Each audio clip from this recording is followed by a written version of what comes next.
नमस्कार विद्यार्थी मित्रांनो, ओंकार यूट्यूब चॅनलमध्ये तुमचं स्वागत आहे।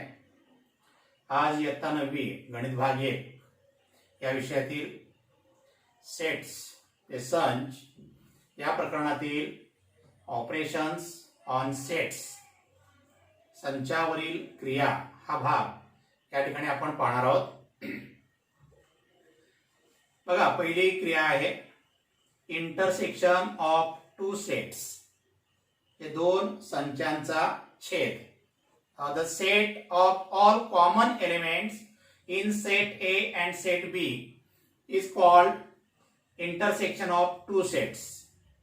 म्हणजेच काय तर हे संच ए आणि संच बी मधील सर्व सामायिक घटकाच्या संचाला दोन संचांचा छेद असं म्हटलं जातं आणि चिन्हामध्ये त्या ठिकाणी हे असं लिहिलं जातं ए छेद बी, ए इंटरसेक्शन बी असं वाचन करतात। आता या ठिकाणी आपल्याला या दोघांचा छेद संच हा लिहायचा आहे। A intersection B is equal to, आता या दोघांमध्ये कॉमन काय आहे बघा, तर या ठिकाणी हा 2a कॉमन आहे आणि 3 हा एक घटक कॉमन आहे। म्हणजे दोन एलिमेंट सोडले तर कोणताही घटक हा याच्यामध्ये कॉमन नाहीये, जे सामायिक नाहीये। तर हे दोन घटक समान आहेत ते आपण इथे लिहून घेऊया। तर बघा इथं 2 आणि 3 या दोन्ही मध्ये जे समान घटक आहेत त्यांचा संच आपण लिहिला, तर हा जो संच आहे त्यालाच म्हणतात ए इंटरसेक्शन बी किंवा ए छेद बी असं। लक्षात ठेवा, संच ए आणि बी यातील सामायिक घटकांच्या संचाला छेद संच म्हणतात। दुसरा बघा त्यातली क्रिया आहे युनियन ऑफ टू सेट्स, दोन संचांचा संयोग। आता इथं सुद्धा आपल्याला दोन संच दिलेत, संच ए आणि संच बी दिलेला आहे। संच ए आणि संच बी मधील सर्व घटकांच्या संचाला दोन संचांचा संयोग असं म्हटलं जातं। मग आता हे दोन संच जे आहे त्याचा आपण एकत्रित एक संच तयार करणार आहे। आता संच कसा होईल बघा, तर या दोन्हीतले सगळे घटक आपल्याला याचे, तर इथं एक आहे, 2 3 4 5 6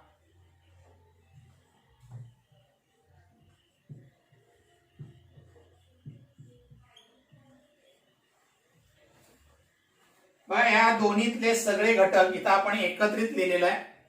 तर हा जो संच आहे यालाच दोन संचांचा संयोग, ते युनियन ऑफ टू सेट्स असं म्हटलं जातं।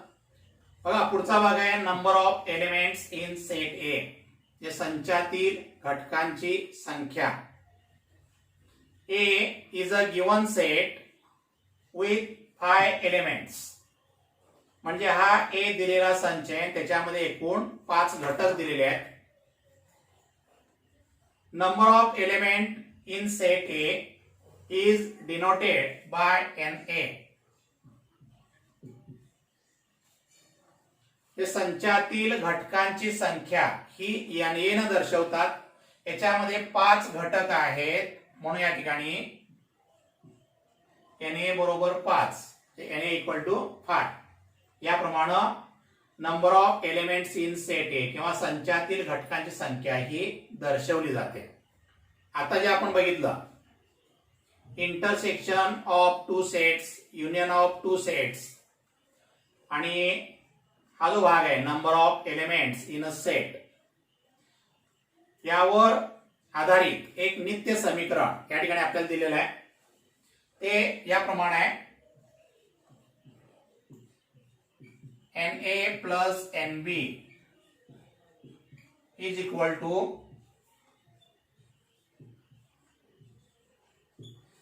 NA union B plus NA intersection B। बघा, हे जे नित्य समीकरण आहे हे व्यवस्थित लक्षात ठेवा आणि याचा वापर आपल्याला उदाहरणामध्ये करायचा आहे।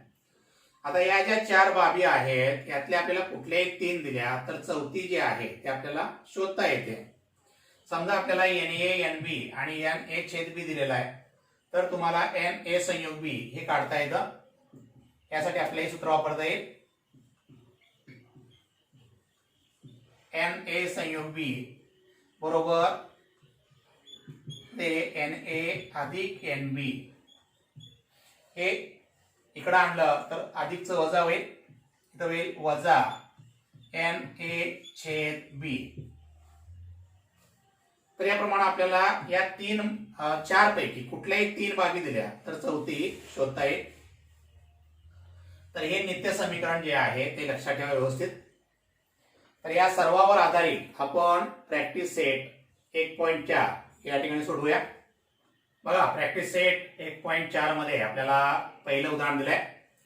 If N A equal to 15, N A union B equal to 29, N A intersection B equal to 7, then N B equal to question mark दिलेला आहे, एन बी बरोबर किती. आता हे प्रॅक्टिस सेट जे आहे मराठी मीडियमच्या मुलांनी पण लक्षात ठेवा सगळ्यांनी. उदाहरण ही फक्त इंग्रजीत मी लिहिलेली आहे, तर मराठीमध्ये आहे तशीच उदाहरण आहे, उत्तर दोघांचं सारखं येणार आहे. बघा, जर एन ए बरोबर 15, एन ए संयोग बी बरोबर 29, एन ए छेद बी बरोबर 7, तर एन बी बरोबर किती. तर या ठिकाणी हे उदाहरण आपल्याला इथं नित्य समीकरण जे बघितलं आपण त्याचा वापर करून सोडवायचा आहे. इथे बघा, हे उदाहरण सोडवण्यासाठी आपल्याला ही नित्य समानता वापरायची आहे. N A union B equal to N A plus N B minus N A intersection B. तर या नित्य समानतेमध्ये आपल्याला या किमती दिलेल्या आहेत त्या घालायच्या आणि एन बी ची किंमत ही शोधायची आहे. आता एन ए संयोग बी याची किंमत 29 आहे, इथे येईल, म्हणून 29 बरोबर एन ए ची किंमत आहे 15 अधिक आपल्याला एन बी शोधायचा आहे मायनस एन ए इंटरसेक्शन बी, ए छेद बी ची किंमत 7 आहे. आता हे 15तनं 7 वजा झाले किती राहतील बघा, म्हणून 29 बरोबर 15तनं 7 गेले, इथं 8 राहतील.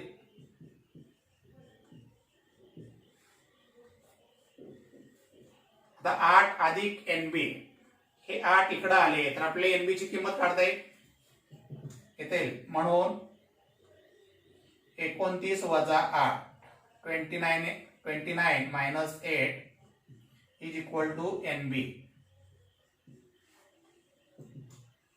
आता 29 मधून 8 गेले,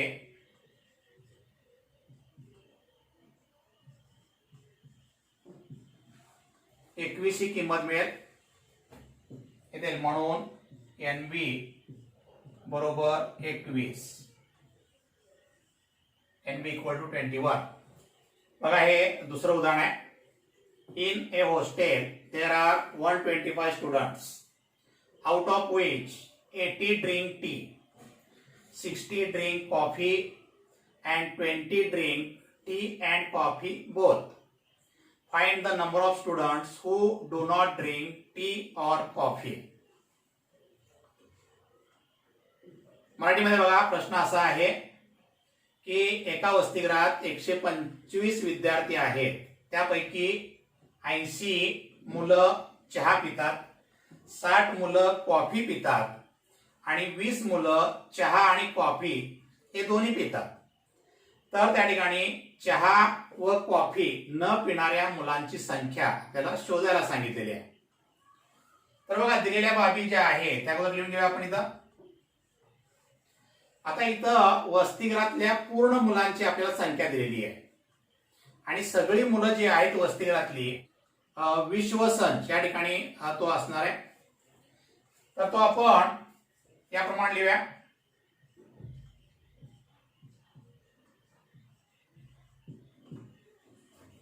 एन यू बरोबर 125.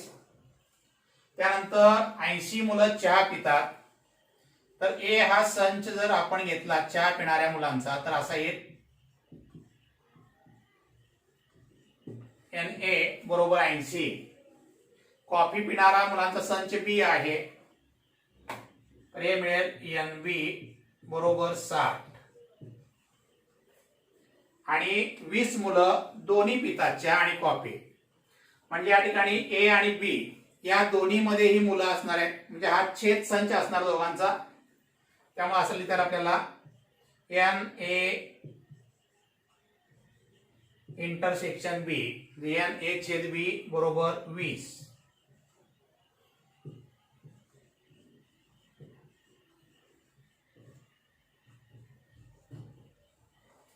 तर आपल्याला किती मुलं चहा आणि कॉफी पित नाहीत हे शोधण्यासाठी पहिल्यांदा एन ए संयोग बी हे शोधायला पाहिजे, आणि त्यानंतर आपल्याला ही किंमत जी आहे ती मिळेल जी मुलं चहा आणि कॉफी घेत नाहीत. तर आपण नित्य समानता वापरूया. Therefore,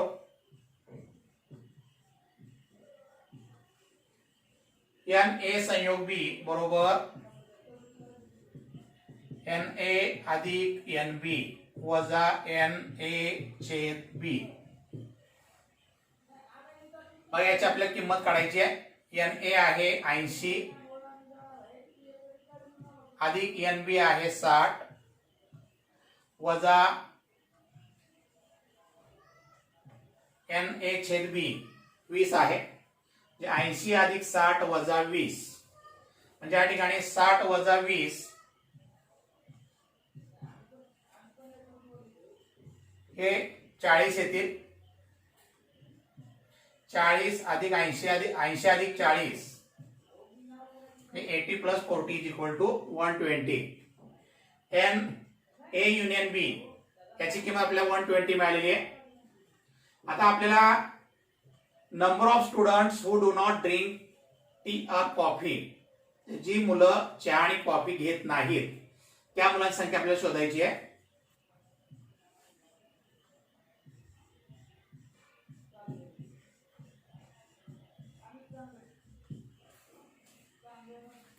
बघा, number of students who do not drink tea or coffee, जी मुलं चहा आणि कॉफी घेत नाहीत ती संख्या आपल्याला मिळेल एन यू वजा एन ए संयोग बी, हे N U minus N A union B is equal to 125 minus 120 equal to 5. जे 5 मुलं जी आहेत ही चहा आणि कॉफी दोन्ही पेय घेत नाहीत. तर याप्रमाणे आपल्याला हे उदाहरण जे आहे ते सोडवता येईल. बघा, हे तिसरं उदाहरण आहे. In a competitive exam, 50 students passed in English, 60 students passed in mathematics, 40 students passed in both of the subjects. None of them failed in both of the subjects. Find the number of students who passed at least in one of the subjects.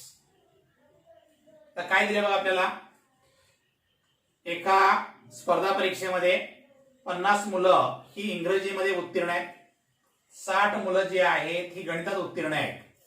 बघा, 40 मुलं ही दोन्ही विषयामध्ये उत्तीर्ण आहेत आणि एकही मुलगा कुठल्याही विषयात अनुत्तीर्ण नाहीये. तर त्या वर्गामध्ये एकूण मुलं किती होती असा हा प्रश्न आहे. तर याचं उत्तर जे आहे ते आपण शोधूया. बघा, 50 मुलं जी आहेत ही इंग्रजीमध्ये उत्तीर्ण आहेत आणि इंग्रजीमध्ये उत्तीर्ण असलेल्या मुलांचा संच जो आहे हे जर आपण एन घेतला तर आपल्याला संख्या मिळेल N A equal to 50. Mathematics मध्ये उत्तीर्ण झालेल्या मुलांचा संच बी आहे,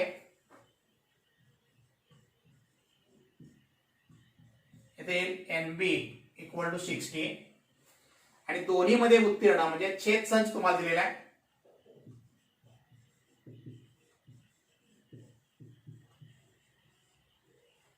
चाळीस मुलं दोन्हीकडे उत्तीर्ण आहेत तर एन ए छेद बी बरोबर 40. तर आपल्याला एकूण मुलं शोधायची आहेत.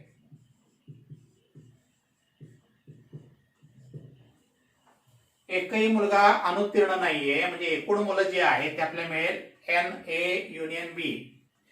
ए संयोग बी ना आपल्याला याचं उत्तर हे काढता येईल. म्हणून एन ए युनियन बी म्हणजे एन ए संयोग बी बरोबर NA plus NB minus NA intersection B. यात किमती देऊ आपण. इथे बघा हे 50 प्लस 60 मायनस 40, 50 अधिक 60 वजा 40. आता हे 50 आणि 60 येतील 110 वजा 40, 110 मायनस 40, ज्याचं उत्तर आपल्याला मिळेल 70. एकूण विद्यार्थी जे आहेत त्या वर्गातले 70 असणार आहेत.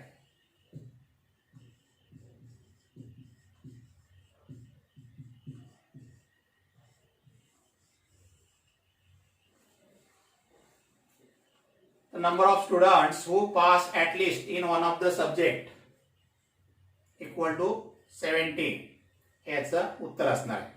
बघा हे चौथं उदाहरण आहे 1.4 मधलं. A survey was conducted to know the hobby of 220 students of class 9, out of which 130 students inform about their hobby as rock climbing and 180 students inform about their hobby as sky watching. There are 110 students who follow both the hobbies. Then how many students do not have any of the two hobbies? How many of them follow the hobby of rock climbing only? How many students follow the hobby of sky watching only? या ठिकाणी आपल्याला 9वीच्या वर्गातील 220 मुलांचा या ठिकाणी सर्वे केलेला आहे की त्यांना कोणता छंद त्यांनी जोपासलेला आहे. तर त्यापैकी 130 मुलं जी आहेत त्यांनी सांगितलं की त्यांना रॉक क्लाइम्बिंग हे आवडतं. 180 मुलांनी सांगितलं की त्यांना आकाश निरीक्षण हे याचा छंद आहे आणि 110 मुलांना हे दोन्ही पण छंद आहेत. तर ते विचारलं आपल्याला की त्यापैकी किती मुलांना एकही छंद नाहीये, किती अशी मुलं आहेत की त्यांना फक्त रॉक क्लाइम्बिंग हे आवडतं आणि किती अशी मुलं आहेत की त्यांना फक्त स्काय वॉचिंग हा छंद त्यांचा हा छंद आहे. बघा टोटल जे आहेत 220 मुलं आहेत. त्यामुळं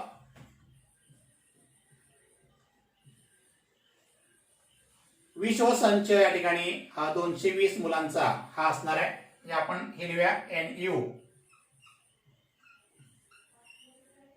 इक्वल टू 220. NU बरोबर 220. बघा 130 मुलांना रॉक क्लाइम्बिंग म्हणजे गिरी भ्रमणाची आवड आहे. हा जर संच आपण गिरी भ्रमणासाठी घेतला तरी मिळेल NA इक्वल टू 130. आकाश निरीक्षण यासाठी जर आपण B संच घेतला तर हे मिळेल NB इक्वल टू 180. NB बरोबर 180 आणि 110 मुलांना दोन्ही छंद आहेत. ते असणार आहे NA intersection B is equal to 110. तर यापैकी आपल्याला या किमती दिलेल्या आहेत. तर सुरुवातीला आपण NA युनियन B म्हणजे NA संयुक्त B याची किंमत काढूया. बघा NA आहे 130 अधिक NB आहे 180 वजा NA छेद B आहे 110. आता 180 अधिक 130 याची किंमत आपल्याला मिळेल 8 आणि 3 11 हातचा आला 1 म्हणजे आपल्याला 310 ही बेरीज मिळेल. इथे वजा 110. आता 310 वजा 110 ही किंमत येईल 200. म्हणजे NA union B equal to 200. NA संयोग B ची किंमत 200 आलेली आहे. आता आपल्याला अशी मुलं शोधायची आहेत की ज्यांना एकही छंद नाहीये. Students do not have any of the two hobbies, जे एकही छंद न जोपासणारे विद्यार्थी जे आहेत, असं मी आपल्याला N U minus N A union B, N U वजा एन ए संयोग बी, इथे येईल 220 मायनस 200,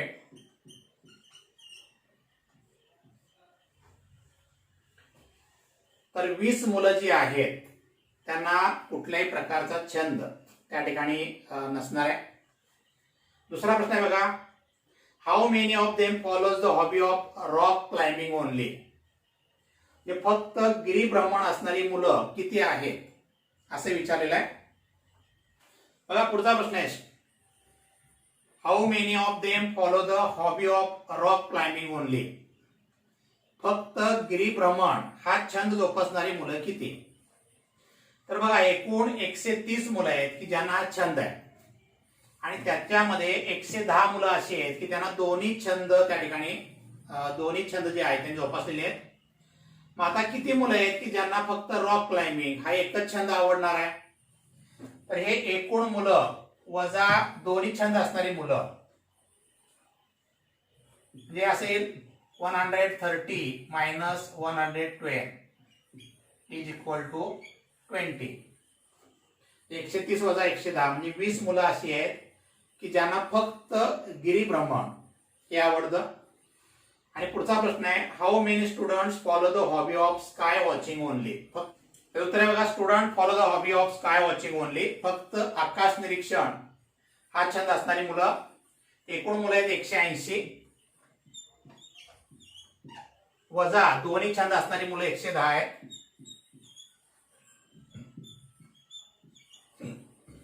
तर याप्रमाणे 180 मायनस 110 इक्वल टू 70, 180 वजा 110 बरोबर 70 मुलं अशी आहेत की ज्यांना फक्त आकाश निरीक्षण हे आवडतं. बघा पाचवा प्रश्न आहे, observe the given Venn diagram and write the following sets. Wien आकृती आपल्याला बघायला सांगितलेली आहे, त्याच्यावरनं हे संच जे आहेत हे घ्यायचे आहेत. या ठिकाणी आपल्याला सेट ए हा लिहायला सांगितलाय.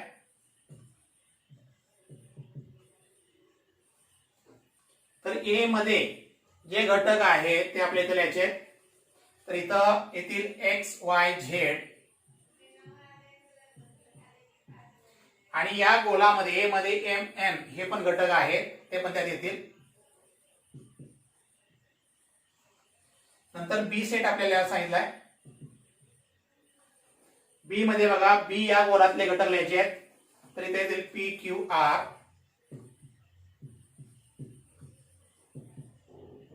आणि त्यात येतील एम एन. एम एन हे दोन्ही गोलामध्ये आहेत त्यामुळं ए मध्ये पण येतील आणि बी मध्ये पण येतील. पुढचा आहे बघा, ए युनियन बी, ए संयोग बी,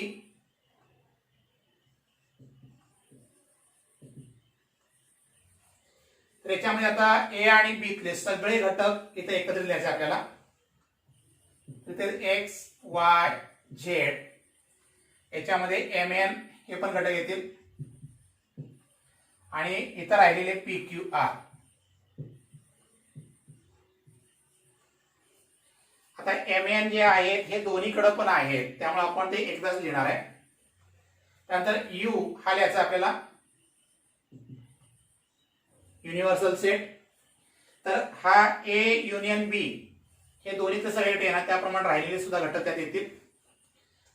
तर हे असेल X Y Z M N P Q R आणि एस टी. आयतामध्ये सगळे घटक याच्यामध्ये येतील. पुढे पाचवा, ए कॉम्प्लिमेंट, पूरक संच. ए चा पूरक संच लिहायचा आहे, म्हणजे त्या ठिकाणी यू मध्ये असलेले पण ए मध्ये नसलेले घटक त्यात येतात. जे या ए मधले सोडून राहिलेले सगळे घटक लिहायचे आपल्याला. तर X Y Z M N इथपर्यंत या ए मध्ये आहेत.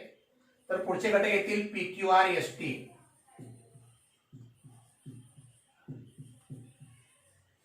हा येईल ए चा पूरक संच, कॉम्प्लिमेंट ऑफ ए.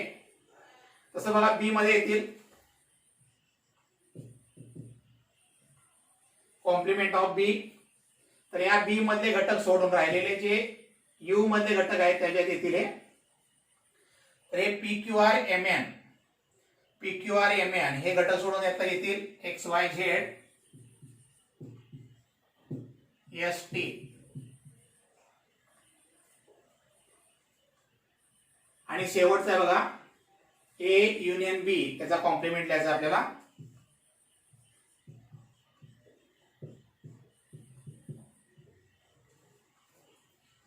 आता हे ए युनियन बी तले सगळे घटक सोडून जे यू मधले घटक आहेत ते लिहूया आपण. तर इथे पी क्यू आर पर्यंत आहेत, एस आणि टी याच्यात नाही आहेत. तर इथं एस टी याचा घटक आहे ए युनियन बी चा कॉम्प्लिमेंट. तर याप्रमाणे तुम्हाला हे प्रश्न जे आहेत ते 4 मार्काला परीक्षेला विचारले जातात. तर याप्रमाणे आपण संच हे प्रकरण या ठिकाणी अभ्यासलेला आहे.